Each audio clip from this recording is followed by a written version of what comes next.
fight. We're working on it. Will we see a Manny Pacquiao versus Floyd Mayweather rematch in Japan? Here in Japan, again with a big fight against Floyd Mayweather. Floyd Mayweather, yeah. That was the surprise announcement during RIZIN annual New Year's Eve special event at the Saitama Super Arena. You're gonna do an exhibition with Floyd? Yes. Fans have been waiting for a rematch between Pacquiao and Mayweather since their fight in 2015, which Floyd won by a 12-round decision in a match that broke PPV records. The biggest fight in boxing history, and I'm a part of it, so that's a great thing. That fight made both fighters a lot of money, and it's surprising that it's taken them this long to finally meet in a rematch.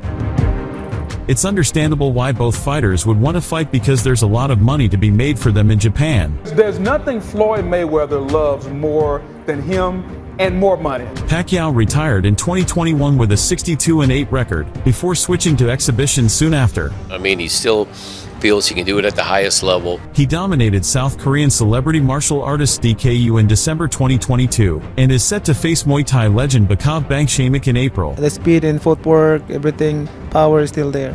Mayweather, on the other hand, retired at a perfect 50-0 record in 2017, and has since had 7 exhibition bouts against the likes of Logan Paul and John Gotti III.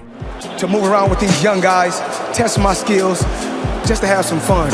He already has ties with RIZIN as well, having competed in 2018 and 2022 exhibitions where he KO'd Japanese stars Tenshin Nasukawa and Mikuru Asakura. I'm doing what I want to do because this is what I want to do. With the reputations RIZIN, Mayweather, and Pacquiao all have about contract negotiations, there could still be some hurdles before this big rematch is truly finalized.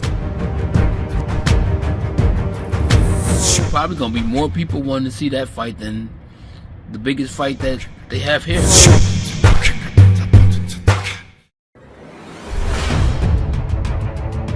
It's been 8 years since Floyd Mayweather and Manny Pacquiao entered the ring against each other in an event aptly named the Fight of the Century. The moment that Mayweather-Pacquiao gets made, everybody knows this is going to be the biggest money fight in the history of the sport. It went on to become one of the richest fights in boxing history, generating over $400 million through PPV alone. However, fans were left unsatisfied as Mayweather danced around the ring while Pacquiao, suffering from a rotator cuff injury, failed to catch the undefeated boxer. But we just couldn't be as consistent as we wanted to be because the shoulder did start hurting more. Many people think a Mayweather-Pacquiao bout in 2010 would have looked a lot like the one in 2015. It was 2009 when Manny Pacquiao beat up Miguel Cotto. This was the #1 fight.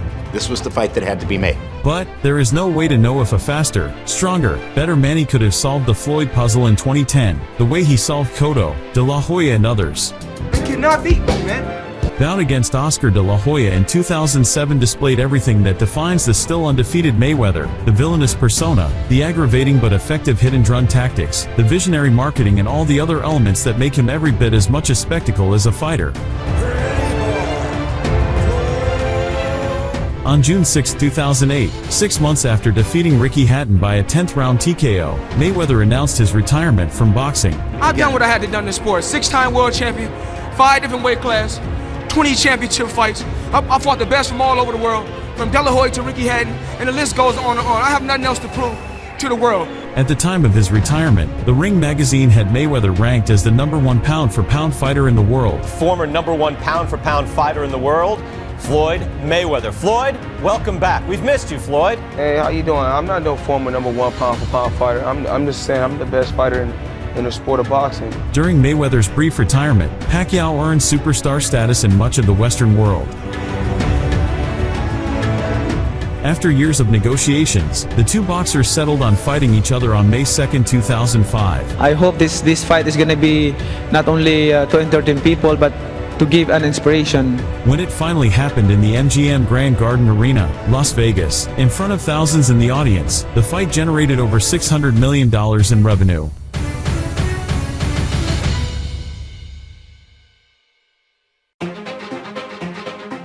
Manny Pacquiao and Floyd Mayweather Jr. are two of the most renowned boxers of their generation. I wasn't just born to be a champion, I was born to be a superstar. While both fighters have achieved immense success in their careers, there are notable similarities and differences in their boxing skills and techniques. My job is to entertain people and I want them to make happy. They are known for their quick hand speed and footwork, allowing them to evade punches and deliver rapid combinations. Y'all hear her, and that's because of his fans. Pacquiao is known for his aggressive and high-volume punching style. He had everything. I was amazed at the speed and power together. He often throws rapid combinations and is willing to take risks to land his punches. Mayweather, on the other hand, employs a more defensive and strategic approach. He focuses on counter-punching and utilizes his exceptional defensive skills to frustrate opponents. At the moment. Mayweather is renowned for his elusive shoulder roll defense, where he uses his shoulder to deflect punches and counter effectively. It's been a one-sided exhibition. Pacquiao, on the other hand, relies on his footwork and head movement to avoid incoming blows. Power of Pacquiao may neutralize all of that. Mayweather has exceptional timing and accuracy, allowing him to capitalize on his opponent's mistakes and launch quick, precise counters. And he said he's doing this to the Mexican people, and down he goes! And that was sharp and He often baits his opponents into throwing punches and then exploits the openings with lightning-fast counters. Pacquiao is known for his ability to move laterally and create angles to attack his opponents.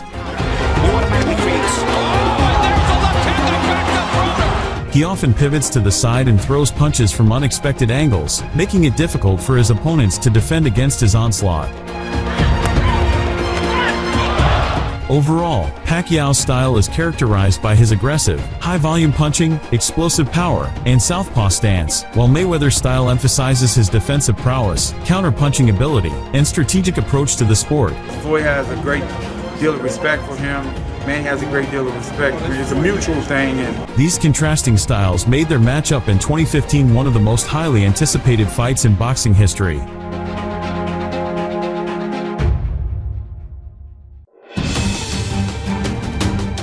The 8-weight boxing world champion made a special guest appearance during an MMA event at the Saitama Super Arena in Japan on New Year's Eve. Here in Japan, again with a big fight against Floyd Mayweather. Floyd Mayweather, yeah. The Filipino boxing legend sent a 2-word message to his rival before proceeding to apologize about a previously planned fight that fell through. It's really important to have a fight with Floyd Mayweather because especially some fans is doubting about who's the winner. But I believe I won the fight. Mayweather and Pacquiao were already in their last 30s and on the downsides of their careers when they fought in 2015. Manny had a great career, but boxing retired Manny. Manny didn't retire from boxing. But since then, both have lost a lot of speed, especially Floyd. No, Floyd never stopped really training hard, and that's all he knows. Floyd looks elderly now, like a fighter in his 50s, and he didn't look like he could take a solid shot from Pacquiao without collapsing. Floyd been retired for 6 years, but he's still fighting. Manny was still fighting. Manny was still fighting top fighters. It would be risky for Mayweather to fight Pacquiao, who still possesses his power and a fair amount of speed. The speed and footwork, everything, power is still there. It seems aging former champions like Mayweather and Pacquiao are just unable to hang up the gloves completely, and with so much good money to be made from taking part in exhibition bouts. Who can really blame them?